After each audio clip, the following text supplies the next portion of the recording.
Falegnameria Paludetto. Da più di 60 anni. Il legno su misura a casa tua. TG Plus News edizione di Venezia, buon pomeriggio. Apriamo il nostro notiziario con la cronaca.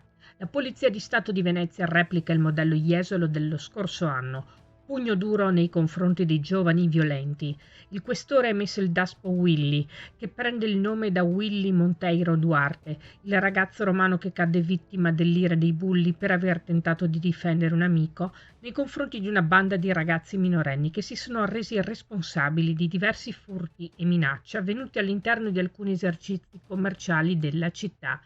In totale sono già 18 gli avvisi orali e i fogli di via obbligatori che dai primi giorni dall'inizio di questa stagione estiva sono stati erogati dalla Questura di Venezia nei confronti di soggetti già gravati da precedenti di polizia per attività di spaccio, violenza, aggressioni e rapine. Cambiamo argomento. Prosegue Mirano si fa spazio, il progetto voluto dall'amministrazione comunale per identificare in modo partecipato le azioni per promuovere la sicurezza stradale, la mobilità attiva, piedi, bici e lo spazio pubblico d'incontro. Il 30 giugno e il 1 luglio gli eventi conclusivi di questo primo ciclo del percorso. Il comune, supportato dal team di facilitatori ed esperti guidati dall'architetto Lucio Rubini, propone momenti di autocostruzione, confronto e dibattito per testare il nuovo disegno della strada. Verranno presentate e discusse le soluzioni per la moderazione del traffico del quartiere Gramsci Moro attraverso talk e momenti di dibattito accompagnati da momenti ricreativi e giochi di ruolo per simulare le proposte progettuali. I dettagli nel nostro sito notizieplus.it. Si è svolta ieri sera nella sala consiliare del municipio di San Donà di Piave la premiazione dei cittadini dei comuni di San Donà, Musile e Noventa che hanno partecipato all'iniziativa Bike to Work, che incentiva l'uso della bicicletta nel tragitto casa-lavoro al posto dell'automobile. La finalità dell'iniziativa è quella di incentivare la riduzione del traffico e conseguentemente ridurre le emissioni dannose in atmosfera.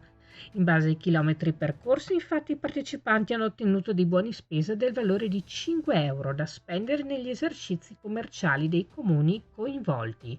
I dati del trimestre marzo-maggio rivelano che sono stati percorsi dagli utenti attivi, 57, complessivamente 20.115 km, con un risparmio stimato di 3.017 kg di CO2, corrispondenti a 151 alberi.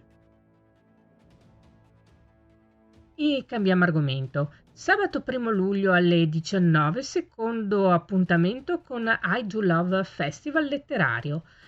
Ascolteremo Elena Di Cioccio, attrice e conduttrice televisiva radiofonica, che con il suo libro di esordio Cattivo Sangue si racconta a cuore aperto. L'autrice di questo romanzo autobiografico svela i momenti più difficili della sua vita, dalla scoperta della sieropositività alla lotta contro le dipendenze e anche il rapporto con il padre e la perdita della madre. Il romanzo è testimonianza di una donna che ha avuto il coraggio di affrontare le proprie ferite, accettare la propria vulnerabilità e trasformare una condanna in un atto di amore per se stessa e per gli altri. Un appuntamento letterario da non perdere, sempre nella meravigliosa cornice della Conca di Piazza Cantiere, ad Olo, sempre partecipazione gratuita. Si chiude qui il nostro notiziario. Grazie per essere stati con noi. Arrivederci.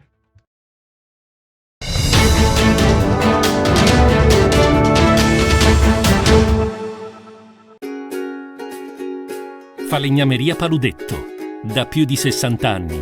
Il legno su misura a casa tua.